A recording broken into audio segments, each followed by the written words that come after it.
All right, so we're back and ready to dive back into Rascal Does Not Dream of Bunny Girl Senpai. Yeah, oh yeah. Picking up with Katie's story in episode 12. Yeah, this is a big one. Big one. The forums are blowing up after that wild ending. For good reason. You sent over a whole stack of discussions. Looks like this episode really hit everyone hard. Absolutely. I mean, this episode really starts to unpack the psychology behind Katie's condition, which has been a bit of a mystery so far. Right, like just remind everyone, we've been following Kate as she's going through this really unique amnesia and personality change. Yeah. It all seemed to start with that awful bullying incident that led to her becoming this adorable, almost childlike Kay Day-san. Right. Referring to herself in third person and clinging to her brother Sakuda. Uh-huh. And then, bam, episode 12 throws this curveball at us. Her original personality is back in control. Not what anyone expected. Not what anyone expected at all. And that cliffhanger is what's got everyone talking. Right. I mean, just look at Sakuda's reaction. Pure shock. It's like he's realizing that he's losing the Kate he spent the last 2 years caring for. Yeah. So let's dive into what this dramatic shift could mean for both Katie and her relationship with Sakuda as we head towards the finale. Okay, let's unpack all of this. Right. One thing that really jumped out at me from reading through all the forum posts is how much Katie's experience is like something called dissociative disorder. Oh, that's a really sharp observation from the fans. Yeah, they're on top of it. Yeah, they really are. I mean, think about it like this. Dissociative disorder is this complex condition where someone might experience a disconnect between their thoughts, their memories, their feelings, their actions, even their sense of self. Wow. It can involve these memory gaps and, in some cases, the development of separate, distinct personalities. It's really interesting how the show portrays that. Definitely. One user online pointed out something I totally missed. You know, that single orange maple tree in the episode? Oh, yeah. They think it's a symbolic reference to Katie's name. Oh, Like yeah. maybe hinting at her fractured sense of self. That's a really cool detail. Right. It really is. It's those little touches that make this series so great. So true. But what really got to me was the backstory we finally get in this episode. Yeah. We learn that Cade was the victim of some really awful cyberbullying, Oh, yeah. which seems to have been what triggered her memory loss and that personality shift. It's heartbreaking. It's rough, especially seeing how it impacts Sakuda. Absolutely.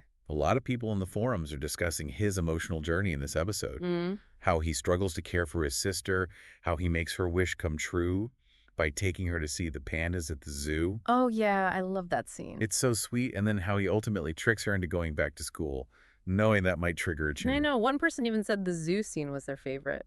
I can see why. It's such a tender moment, really emphasizes the deep bond between them, It does. which makes the ending all the more heartbreaking. Totally. Okay, so this is where things get really interesting. All right, lay it on me. The forums are having this huge debate about what I'm calling the two Cades. Uh-huh.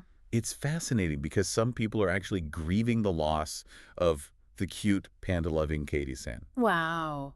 They say they preferred her personality. Really? It's like they formed a genuine connection with that version of Cade, and now she's gone. That's so complex. Isn't it?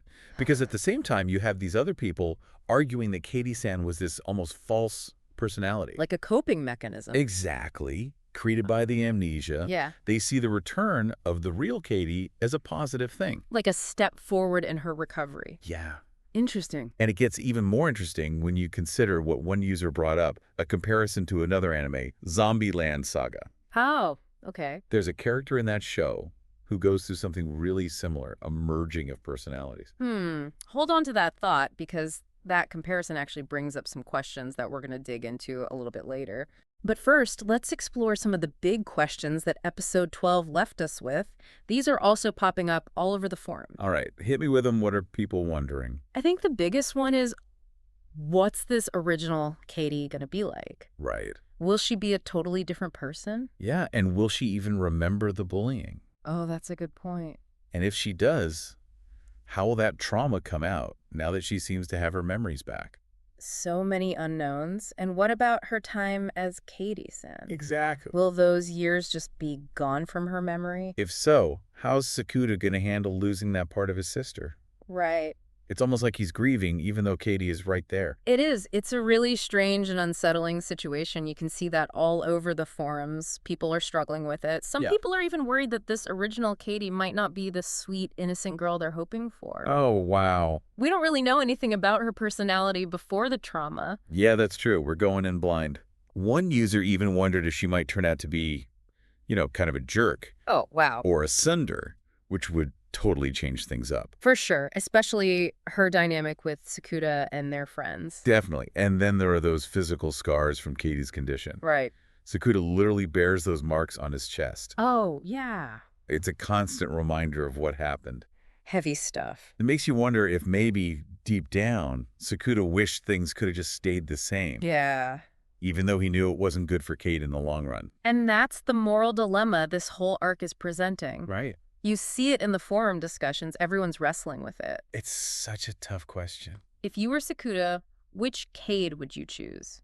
Oh, man. The sweet, dependent Katie-san, or the original Cade, who could be a complete stranger, someone you might not even like? That's heavy. There's no easy answer, and that's what makes it so thought-provoking. This whole episode really gets you thinking about identity and what it means to truly know someone. Speaking of which, can we talk about Shoko for a minute? Sure. From previous episodes, we know she's Sakuta's first love. Yeah. Clearly holds a special place in his heart. Right. What I find fascinating is how this episode hints at Shoko's own struggles with adolescent syndrome. Absolutely. And it foreshadows the huge role she's going to play in the movie. I'm excited to see that play out.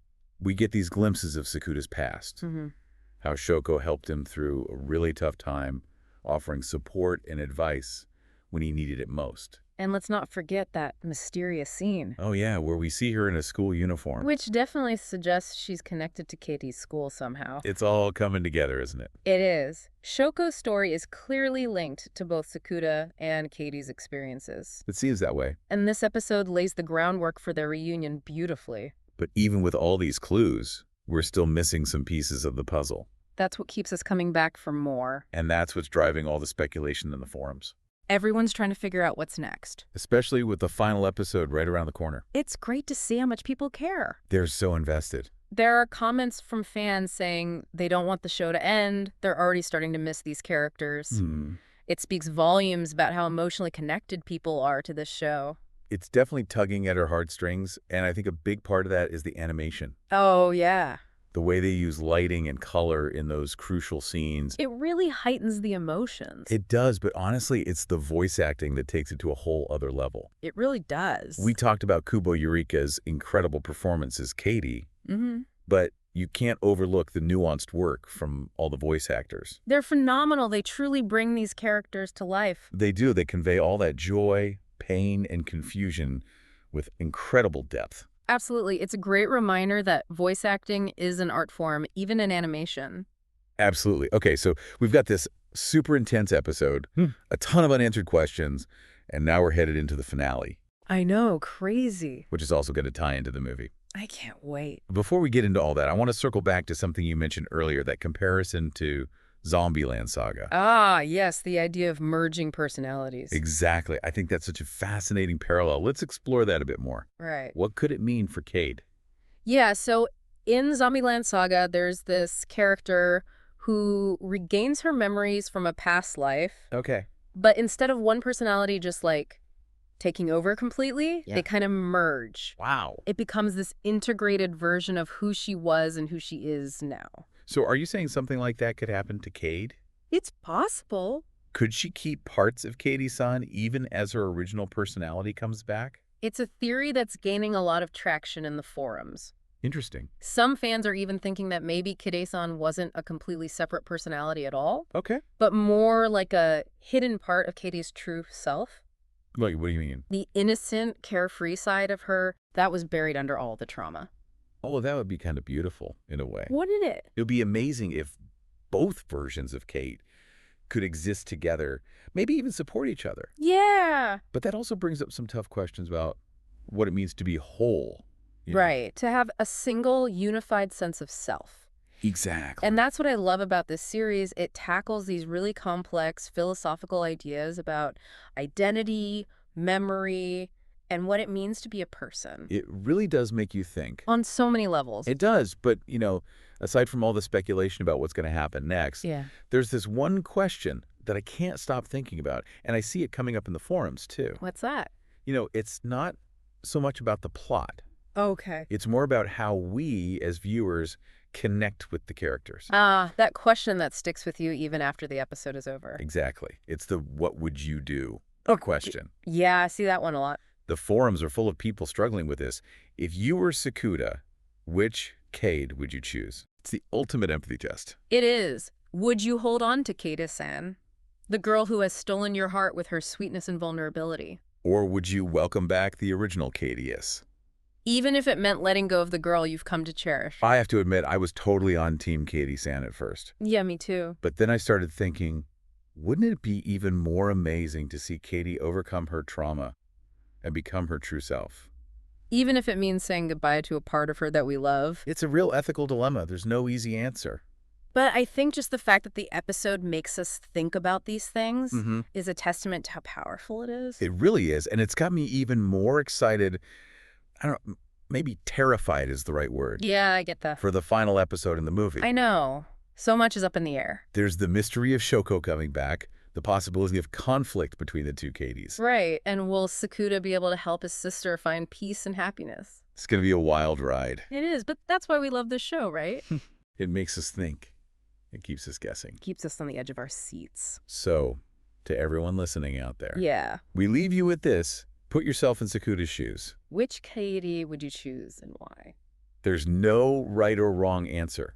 But thinking about that question is what makes this anime so powerful. Absolutely. It's a question that's going to stay with me for a while. Me too. And I can't wait to see what happens in the finale and the movie. Same here. Thanks for joining us for this deep dive into Rascal Does Not Dream of Bunny Girl Senpai. It's been fun. We'll be back soon to break down that final episode and the movie. Until then, keep those theories coming.